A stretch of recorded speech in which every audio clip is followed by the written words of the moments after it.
बिहार में सियासी भूकंप घड़ी की सुइयों के साथ तेज होता जा रहा है। नीतीश कुमार के अगले कदम पर सबकी नजरें लगी हैं। सूत्र दावा कर रहे हैं कि कभी भी नीतीश कुमार के एनडीए के साथ जाने का ऐलान हो सकता है। यहां तक कि कुछ सूत्र तो यहां तक दावा कर रहे हैं कि अंदर खाने सब कुछ तय हो चुका है। 27 को जेडीयू की बैठक है और इसके बाद ही बड़ा ऐलान हो सकता है। 28 को एनडीए और जेडीयू गठबंधन की सरकार बन सकती है और नीतीश कुमार एक बार फिर से सीएम के रूप में शपथ ले सकते हैं। सुशील कुमार मोदी के डिप्टी सीएम बनने के कयास है। दिल्ली में अमित शाह भी बिहार के बड़े नेताओं के साथ गणतंत्र दिवस के दिन बैठक में जुटे हुए हैं। पिछले कुछ दिनों के घटनाक्रम को देखें तो कुछ दिन पहले ही जीतन राम मांझी ने बयान दिया था कि नीतीश कुमार कोई बड़ा राजनीतिक कदम उठा सकते हैं। इस बयान के बाद ही 23 जनवरी को खबर आई कि नीतीश कुमार ने राज्यपाल राजेंद्र विश्वनाथ आलेकर के साथ मुलाकात की है। इसके बाद बिहार में 26 जनवरी के कार्यक्रम में नीतीश कुमार और तेजस्वी यादव अलग अलग नजर आए। राजभवन में आयोजित भोज में भी राजद का कोई नेता नहीं पहुंचा। अब कोई भी ऐलान कब तक होगा ये तो समय बताएगा, लेकिन बिहार की राजनीति में पिछले 2005 से अब तक रिकॉर्ड रहा है कि कोई भी पार्टी सरकार बनाए, सीएम तो नीतीश कुमार ही रहेंगे। सिर्फ जीतन राम मांझी के मई 2014 से फरवरी 2015 तक का कार्यकाल छोड़ दें तो नीतीश कुमार ही सीएम रहे हैं। कमाल की बात यह है कि नीतीश की पार्टी पिछले चुनाव में तीसरे नंबर की पार्टी रही, लेकिन सीएम नीतीश कुमार ही रहे।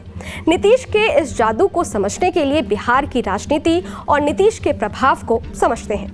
नीतीश कुमार बिहार की कुर्मी जाति से आते हैं, जिसका वोट बैंक महज 2.87% है।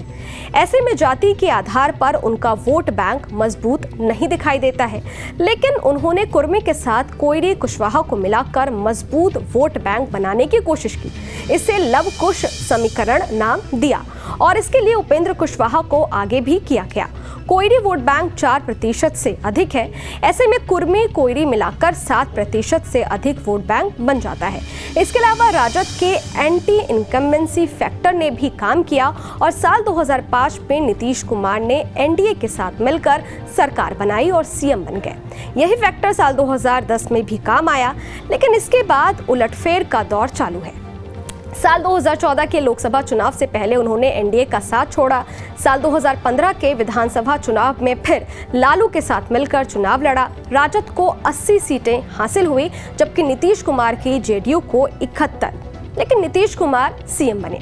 इसके बाद साल 2017 में राजद से अलग होकर फिर एनडीए से गठबंधन किया, लेकिन सीएम खुद नीतीश रहे। साल 2020 के विधानसभा चुनाव में एनडीए और जेडीयू ने साथ चुनाव लड़ा।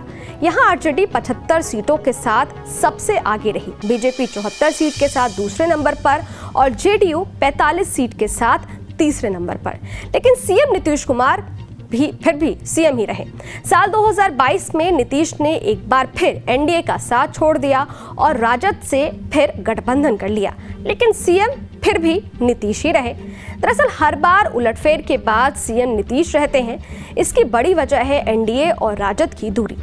90 के दशक में लालू यादव बीजेपी के समर्थन से सीएम बने थे।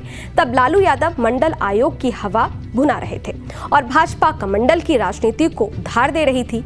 कांग्रेस के विरोध में दोनों एक हुए थे, पर साथ ज्यादा दिन नहीं चला।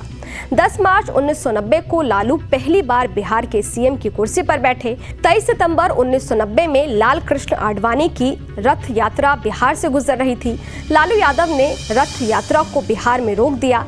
इससे नाराज बीजेपी ने समर्थन वापस ले लिया और लालू यादव बीजेपी के रिश्तों में जो खटास आई वो आज तक बरकरार है। बल्कि दोनों पार्टियों में इतनी दूरी हो गई है कि अब दोनों का साथ होना असंभव सा लगता है। ऐसे में बिहार की राजनीति के 3 ध्रुवों बीजेपी, राजद, जेडीयू में बीजेपी और राजद का एक साथ मिलना लगभग असंभव सा है। ऐसे में नीतीश कुमार ही वो संतुलन फैक्टर है जो दोनों तरफ जा सकते हैं। नीतीश कुमार की इस फ्लेक्सिबिलिटी को देखे तो सहयोगी पार्टी भी उन्हें सीएम बनाने में देर नहीं करती, ताकि किसी भी तरह गठबंधन बना रहे। नीतीश की यही खासियत है कि वो तीसरे नंबर पर होकर भी किंग मेकर नहीं बल्कि किंग है। यह खबर लिखी है मेरे साथी अपूर्व श्रीवास्तव ने। ये वीडियो आपको कैसा लगा, इस वीडियो पर आपकी क्या राय है, कमेंट बॉक्स में जरूर बताइएगा। देखते रहिए न्यूज़ नेशन डिजिटल मेरे यानी अदिति शाह के साथ। शुक्रिया।